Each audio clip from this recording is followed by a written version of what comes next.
Sa panlabas, tila mapayapa ang lahat, ngunit nalalapit na ang kamatayan. Si Facundo, isang sniper na may nakamamatay na katumpakan, ay nasa kanyang paningin si Michael. Sa malapit, sina Hilda at Alex ay naghihintay sa mga anino, nakakandado at nagkarga, handang hamampas. Habang papalapit ang mag-asawa, nabasag ang katahimikan. Itinutok ni Facundo ang unang putok sa dibdib ni Michael. Bumagsak siya, duguan at hinihingal. Pero hindi pa siya patay. Makalipas ang ilang segundo, lumapit sina Hilda at Alex at nagpaputok. Ang mga bala ng mga ito ay tumagos sa kanya hanggang sa tumigil ang kanyang katawan sa paggalaw. Habang nakahiga si Michael na duguan, pinilit niyang maunawaan kung bakit. Tipid na sagot ni Hilda, matanda na siya at tapos na ang kanyang panahon, ang katotohanan ay tumama ng husto. Si Cindy, at ang babaeng nasa tabi niya ay bahagi ng hit squad. Ang kanyang trabaho ay panatilihing malapit at nakalantad si Michael, na ginagawang madali ang trabaho ng sniper. Nang matapos ang misyon, isang helicopter ang dumating mula sa kalangitan. Sa control ni Carl, ang piloto ng team. Sumakay ang mga assassin, walang iniwan kundi katahimikan at ang walang buhay na katawan ni Michael sa looban. Sa kabila ng karagatan sa Seattle, Washington, isa pang kwento ang malapit ng maganap. Si Duncan Vizsla ay nasa isang klinika na kumukuha ng mga regular na pag-scan. Nasasabi sa X-ray ang isang marahas na kasaysayan, mga peklat, mga metal na tungkod, at isang steel fuse sa kanyang ribs. Ito ay isang tao na binuo para pumatay. Binigyan siya ng doktor ng malinis na sertipiko ng kalusugan na may isang babala. Tumigil sa paninigarilyo. Tumango si Duncan, lumabas, at nagsindi pa rin ng sigarilyo. Nakilala ni Duncan ang kanyang matagal ng accountant, si Loomis. Tulad ng ginawa niya bawat taon sa loob ng halos isang dekada, nag-donate si Duncan ng $200,000 sa isang foundation. Walang nakakaalam kung bakit, ngunit hindi siya lumampas ng isang taon. Sa isang sandali, binigyan ni Loomis si Duncan ng update. Ang kanyang pagre-retiro mula sa organisasyon ng Damocles ay kumikilos na. Kapag nakumpleto na, aalis siya ng may $8.20 milyon na pensiyon, isang gantimpala na nakuha sa mga dekada ng mapanganib na trabaho. Higit pa rito, si Duncan ay nagmamay-ari ng 4 na ari-arian sa buong bansa, malinaw na mga palatandaan ng isang buhay na binuo sa mga high-stakes na mga kontrata. Ngunit ang orasan ay tumatakbo. May 40 na araw na lang si Duncan bago na maging 50 ang mandatoryong edad ng pagre-retiro para sa lahat ng ahente ng Damocles. Pagdating ng araw na iyon, opisyal na matatapos ang kanyang career at handa na ang kanyang payout. Hindi nagtagal, nakatanggap si Duncan ng tawag mula kay Vivian na humihingi ng madali ang pagkikita. Ang pag-uusap ay tumagal lamang ng kalahating minuto. Pagkatapos ay pinutol niya ang SIM card sa kalahati, isang pagsasanay na hakbang upang manatiling hindi masubaybayan.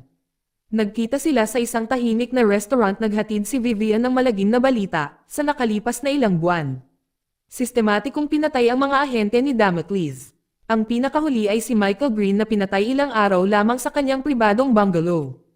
Itinuro na ang may gawa ay ang Russian Mafia, isang Mexican contract killer na nagngangalang Pedro.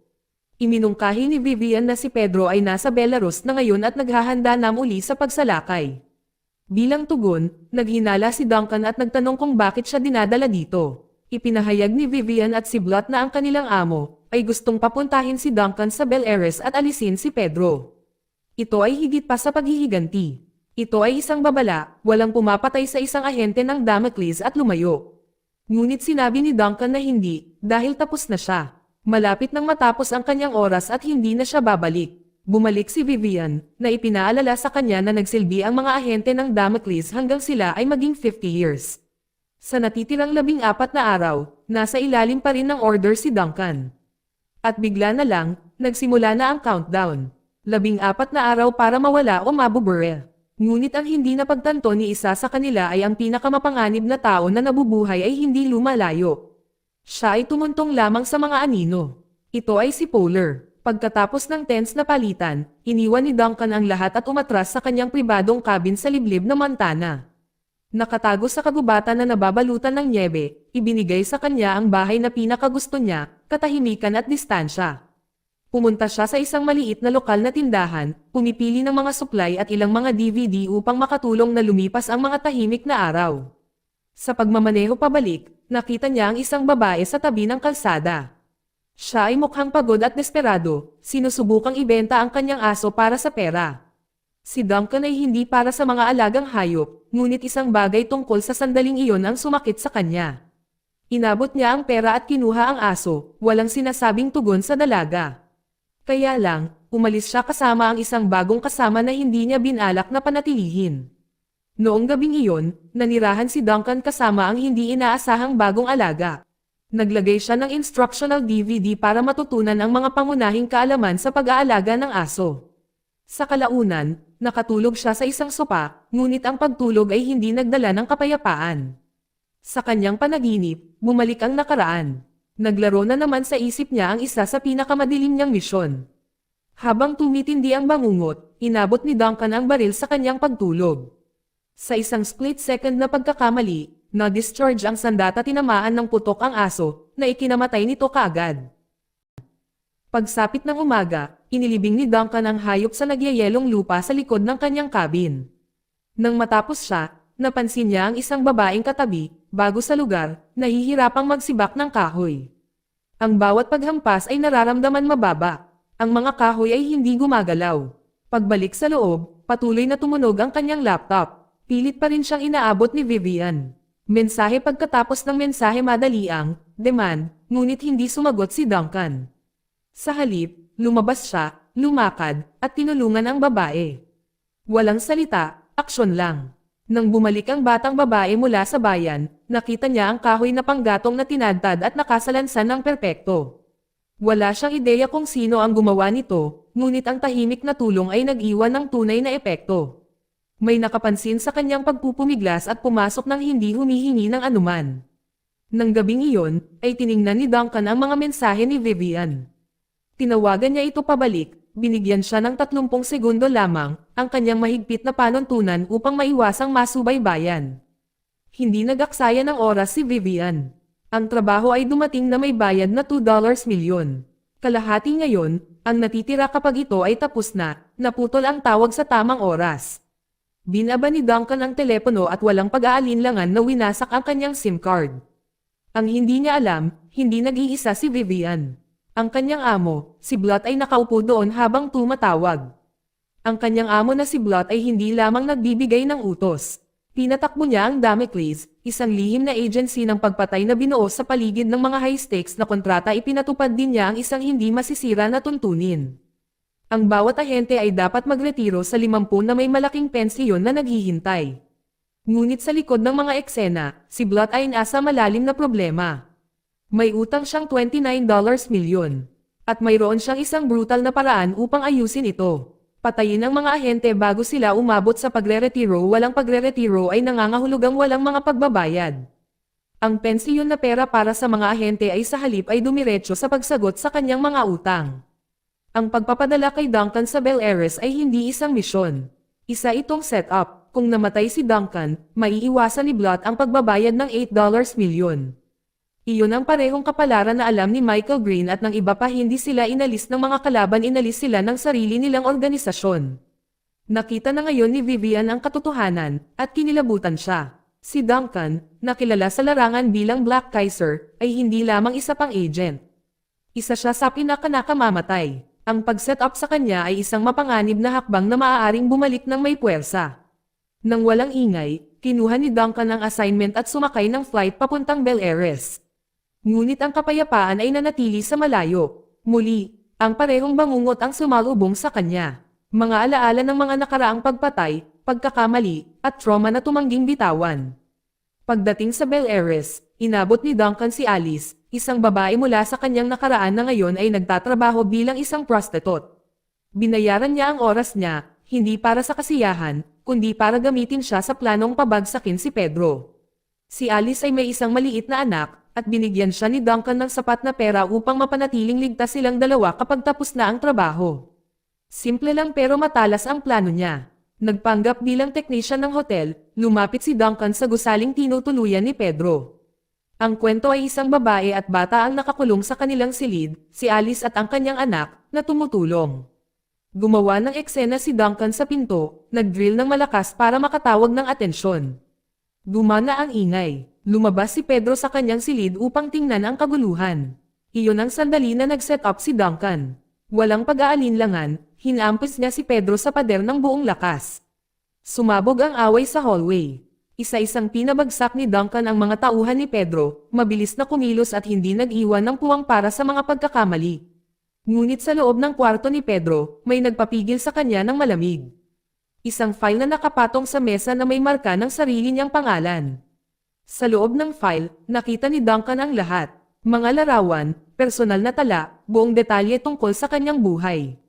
Malinaw ang mensahe. Habang siya ay ipinadala upang puksain si Pedro, mayroon ding kumuha kay Pedro upang gawin din ito sa kanya.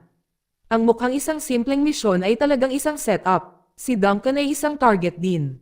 Kinaladkad niya si Pedro at humingi ng mga sagot. Ngunit si Pedro, nanginginig sa takot, ay wala. Ipinaliwanag niya na ang lahat ng mga kontrata ay inayos sa pamamagitan ng dark web, ganap na hindi nagpapakilala. Hindi kilala ng mga mamamatay tao ang kanilang mga kliyente. Nang wala ng karagdagang impormasyon, tinapos ito ni Duncan. Pinatay niya si Pedro sa lugar. Pagkatapos ay ligtas niyang pinalabas si Alice at ang kanyang anak sa hotel. Para sa kanilang tulong, binigyan niya sila ng halos $100,000, sapat na para umalis at magsimulang muli. Nang makumpirmang patay na si Pedro, tinawagan ni Duncan si Vivian. Sinabi niya sa kanya na siya ay kumukuha ng trabaho at humiling ng unang $1 milyon na bayad. Si Vivian, na hindi alam na natuklasan ni Duncan ang katotohanan, ay nagbayad ng pera ng walang tanong. Maya-maya ay tumawag muli si Duncan, mahinahon at direkta. Nagpadala siya ng patunay, mga larawan ng bangkay ni Pedro, at nagbigay ng malinaw na deadline. Ang pangalawang $1 milyon ay dapat dumating sa loob ng 24 na oras. Sa kabilang banda, napailing si Vivian. Ang kanilang plano na alisin si Duncan ay ganap na nabigo. Sa halip na isang patay na agent, mayroon na silang ganap na kamalayan at lubhang mapanganib na kaaway. Habang nagpapanik sila, tinupad ni Duncan ang kanyang salita. Sinigurado niyang ligtas si Alice at ang kanyang anak, ibinigay ang buong bayad gaya ng ipinangako. Sa punong tanggapan, pumasok si Vivian sa isang pulong. Kasama si Blot galit at takot, sinabi niya sa kanila na nabigo ang misyon at nagbabala na maliban kung binayaran nila si Duncan, mabubuhay sila sa ilalim ng banta ng kanyang pagbabalik. Simple lang ang mensahe, kung hindi sila magbabayad, hindi na sila makatulog muli. Sa wakas ay naunawaan nila na si Duncan ay hindi katulad ng iba. Ang pagpatay sa kanya ay hindi magiging simple. Kaya dinala niya ang kanyang nangungunang unit, ang parehong elite na koponan na nag-execute kay Michael Green. Ang pinuno ng nakamamatay na grupong ito ay si Hilda, isang malamig at mahusay na assassin. Ang kanilang unang hakbang ay sinusubaybayan si Duncan sa pamamagitan ng kanyang pinakamalapit na pakikipag-ugnayan. Ni-raid nila ang opisina ni Loomis, ang matagal na niyang financial manager. Walang awa siyang binugbog ng team hanggang sa ibigay niya ang kailangan nila. Mga detalye tungkol sa 4 na ari-arian ni Duncan at ang charity foundation na sinusuportahan niya bawat taon. Nang magkaroon na sila ng intel, pinatay nila si Loomis kaagad. Walang saksi, walang kasawian na matatapos. Samantala kumukuha si Duncan ng mga supply sa isang lokal na tindahan nang makita niya muli ang kanyang kapitbahay, isang dalaga na laging mukhang tensyonado at natatakot. Napatalon siya sa bawat ingay, puno ng pag-aalala ang wika ng kanyang katawan. Ito ay isang taong nagdadala ng malalim na emosyonal na peklat, buhay na mag-isa at nahiwalay sa mundo. Nagtayo siya ng mga pader sa paligid niya. Napansin ni Duncan at nang hindi pinipilit. Nagsimula siyang magpakita ng tahimik na kabaitan. Hindi pa niya alam kung sino ito, ngunit may isang bagay tungkol sa kanya na sumang-ayon. Samantala, ang pangkat ng assassination ni Blood ay patuloy na nagsasara. Sa isa sa mga ari-arian ni Duncan, pinangunahan ni Cindy ang paghahanap ngunit walang tao ang lugar. Sa halip na si Duncan, nakakita sila ng isang lalaki na umupa sa bahay sa pamamagitan ng isang third-party na listahan. Wala siyang ideya kung sino si Duncan. Pinatay siya ng team at nagpatuloy, walang saksi, walang pagkakamali. Bumalik sa bayan, umupo si Duncan kasama ang kanyang kapitbahay sa isang tahimik na kafe. Sa unang pagkakataon, malaya siyang nagsalita. Ang pangalan niya ay Camille. At pagkatapos ng napakatagal na katahimikan, ang pagkakaroon lamang ng kausap ay nagdulot ng pambihirang sandali ng kagalakan sa kanyang mukha. Mabilis na lumipat ang pangkat ni Blood sa susunod na target, ang pangalawang pag-aari ni Duncan. Sa loob, nakita nila ang isang wild party na puspusan, puno ng mga kabataang lalaki na mataas sa droga. Sinabi nilang hindi nila kilala si Duncan. Ilang buwan nang walang laman ang bahay. Nang walang intel na makukuha, pinatay ng mga asasin ang lahat at nagpatuloy. Bawat paghinto ay nag-iiwan ng mas maraming katawan, patunay na walang limitasyon ang squad na ito. Habang ang koponan ay umalis sa isang landas ng kamatayan, si Camille ay humakbang sa nagyayelong bilang na may dalang kamera. Photograph ang kanyang pagtakas, lalo na ang wildlife. Noong araw na iyon, nakunan niya ang mga kapansin-pansing larawan ng mga hayop na gumagalaw sa nyebe. Nagbigay ito sa kanya ng isang bagay na totoo, isang bagay na inaabangan niyang ibahagi kay Duncan. Nang gabing iyon, magkasamang nakaupo ang dalawa sa tahimik na tahanan ni Duncan. Binaliktad nila ang mga litrato ni Camille, nag-uusap ng higit pa. Kaysa dati lumalim na ang koneksyon. Si Camille, na curious at sincere, ay nagtanong kung ano ba talaga ang ginawa ni Duncan at kung bakit pinili ng isang tulad niya na mamuhay ng mag-isa. Binigyan ni Duncan si Camille ng maayos na sagot. Sinabi niya sa kanya na dati siyang nagtatrabaho sa isang espesyal na serbisyo sa libing. Ang kanyang trabaho ay iuwi ang mga bangkay ng mga Amerikanong namatay sa ibang bansa, mga manlalakbay, mga negosyante, sinumang malayo sa kanilang tahanan. Dinala siya nito sa buong mundo at inilantad siya sa maraming iba't ibang kultura. Idinagdag niya na siya ay nagretiro na ngayon na walang pamilya, na nagpapaliwanag kung bakit pinili niya ang isang tahimik at nakahiwalay na buhay sa ilang nanalalatagan ng nyebe. Naintriga, tinanong ni Camille kung ilang bansa na ang nakita niya. Sinabi sa kanya ni Duncan noong 179 na nagsasalita siya ng ilang wika at naiintindihan niya ang mga kaugalian ng bawat lugar. Si Camille, na nasa sabik sa kanyang karanasan, ay nagmungkahi na magbukas siya ng isang maliit na paaralan para sa mga lokal na bata. Isang lugar kung saan maaari silang matuto tungkol sa mundo at maging inspirasyon upang mangarap ng mas malaki. Nagustuhan ni Duncan ang ideya. Sa kauna-unahang pagkakataon sa loob ng mahabang panahon, may naramdaman siyang sulit na gawin. Ang pagtuturo ay maaaring magbigay sa kanyang tahimik na buhay ng bagong kahulugan. Habang natagpuan ni Duncan ang layunin, dumating ang pangkat ng pagpatay kay Blot sa kanyang huling ari-arian. Ngunit muli, walang kapaki-pakinabang. Ang lugar ay inookupahan ng isang malaki, hindi kooperatiba na lalaki na walang alam. Gaya ng dati, walang pag-aalinlangan nilang pinatay, saka tinawagan si Vivian para magsumbong ng panibagong dead end. Ang pagsubaybay kay Duncan ay hindi magiging simple. Hindi lang siya ibang lalaki. Hindi siya masundan ng mga pangunahing kasangkapan o karaniwang pamamaraan. Binigyan niya ang kanyang koponan ng isang huling utos. Patuloy na maghanap at huwag tumawag muli maliban kung mayroon silang mga tunay na resulta. Sa Montana, sineseryoso ni Duncan ang mga mungkahi ni Camille. Nagsimula siya ng isang maliit na informal na paaralan sa nayon. Dumating ang mga bata mula sa lugar, nasa sabik na marinig ang kanyang mga kwento tungkol sa buhay sa ibang bahagi ng mundo. Samot-saring tanong ang itinanong nila. Kung ano ang kinakain ng mga tao sa India, anong mga damit ang isinusuot sa Africa, at kung turkey lang talaga ang kinakain ng mga Turko. Ibinahagi ni Duncan ang lahat ng kanyang nalalaman mula sa kanyang panahon sa ibang bansa. Iniwan niya ang marahas na katotohanan sa likod ng kanyang mga paglalakbay. Sa halip ay ginawa ang kanyang nakaraan sa mga aral na matututunan ng mga bata. Simple, tapat, at puno ng pagtataka. Sa unang pagkakataon, natagpuan ni Duncan ang isang uri ng kaligayahan na hindi niya inaasahan. Ang pagtuturo ay nagbigay sa kanya ng tunay na layunin, isang malayong pagkakaiba sa dati niyang buhay.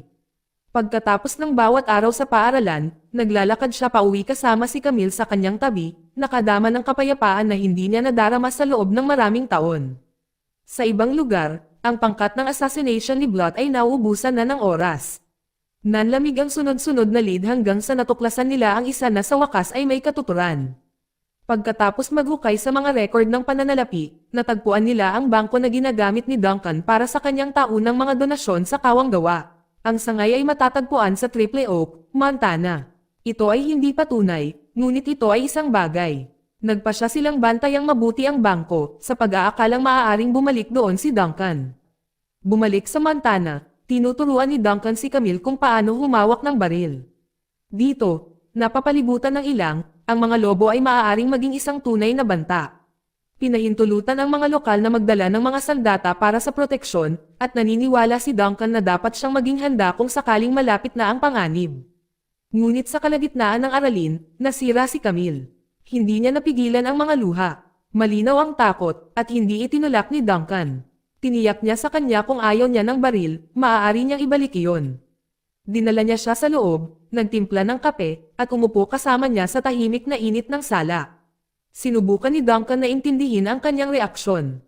Nahulaan niya na bilang isang taong gumugol ng kanyang oras sa pagkuha ng larawan ng wildlife. Si Camille ay maaaring magkaroon ng malalim na paggalang sa buhay, isang bagay na naging dahilan kung bakit mahirap tanggapin ang ideya ng paggamit ng sandata. Ngunit ang katotohanan sa likod ng reaksyon ni Camille ay mas madilim kaysa sa nahulaan ni Duncan. Sa edad na 13, nagtrabaho siya sa isang lugar kung saan nakilala niya ang isang matandang lalaki. Isang araw, inatake siya ng lalaking iyon, lasing at marahas. Binugbog niya siya, ninakaw ang kanyang kawalang kasalanan, at sinira ang kanyang buhay. Pagkatapos noon, naiwan siyang mag-isa para mabuhay sa isang mundong sobra. Sa galit at sakit sa boses, sinabi ni Camille kung sakaling makita siya muli, hindi siya magdadalawang isip. Ang unang bala ay magiging kanya. Ang trauma na iyon ang dahilan kung bakit ang paghawak lamang ng baril ay naibalik ang lahat. Habang ibinabahagi niya ang kanyang kwento, ang bigat ng lahat ay dumurog muli sa kanya, at bumalik ang mga luha. Lumabas si Duncan upang mamili sa pamilihan, ngunit dumating na ang panganib. Nakarating na sa lugar ang assassination team at sinimulang bantayan ang bangko na kanilang natunton sa kanya. Habang nasa stakeout, nakita nila si Duncan na naglalakad palabas sa isang lokal na tindahan. Kinumpirma nila ang target at mabilis na nagsimulang maghanda ng isang bitag. Ang paraan ay ang parehong ginamit nila upang maalis si Michael Green. Si Cindy ang napili para sa diskarte. Nag-post siya bilang isang stranded na driver na nakapark sa tabi ng kalsada habang nakataas ang hoodie. Nang dumaan si Duncan, kinawayan niya ito pababa. Palibhas ay walang magawa, sinabi niyang natigil ang kanyang sasakyan, patay ang baterya ng kanyang telepono, at kailangan niya ng tulong. Tinanong niya kung may charger ang kanyang sasakyan na magagamit niya. Ang bitag ay naitakda, sinabi sa kanya ni Duncan na walang charger ang kanyang sasakyan, ngunit inalok siyang ihatid siya pabalik sa kanyang lugar. Ginampanan niya ang bahagi ng isang matulunging estranghero, ngunit sa loob siya ay alerto.